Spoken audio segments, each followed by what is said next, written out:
BJP দলে আমাৰ কেতিয়া ভালটো নকয়, সদায় বেয়াটো লৈ থাকিব। গতিকে পীযুষ হাজৰিকা ডাঙৰীয়াৰ প্ৰতি আহ্বান জনাম যে আপোনাৰ হাতততো কোনো প্ৰমাণ নাই, আপুনিতো কতো লেনদেনত আপুনি জড়িত নাই, আপুনি নিজেও দেখা নাই।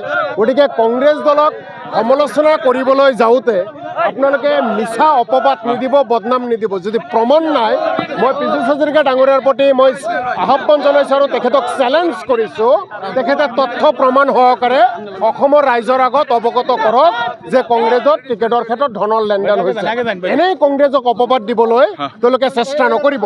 বিজেপি দলে বিজেপিৰ নেতৃত্বক আহ্বান জনাইছোঁ, কেন্দ্ৰত আৰু ৰাজ্যত তেওঁলোকৰ চৰকাৰ অসমৰ কাৰণে কি কি উন্নয়ন কৰিলে সেই কথা কৈ ৰাইজৰ ওচৰত ভোট খোজক। কংগ্ৰেছক বদনামী কৰি আপোনালোকে জয়যুক্ত হ'বলৈ চেষ্টা কৰিলে নিশ্চিতভাৱে ৰাইজে পঞ্চায়ত নিৰ্বাচনত ভোটৰ দিনা উপযুক্ত জবাব দিব। কথা কৈছে, মই ভাবোঁ যে নিৰ্বাচনৰ ফলাফলৰ পিছত তেখেতে যাতে ওলোটাখন নামাৰে।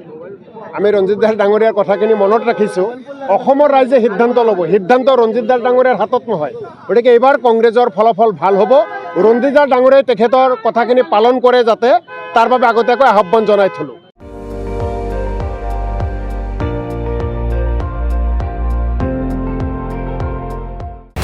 আপুনি চাই আছে ND24, সৰ্বশ্ৰেষ্ঠ নহয় সৰ্বোত্তমৰ দৌৰত।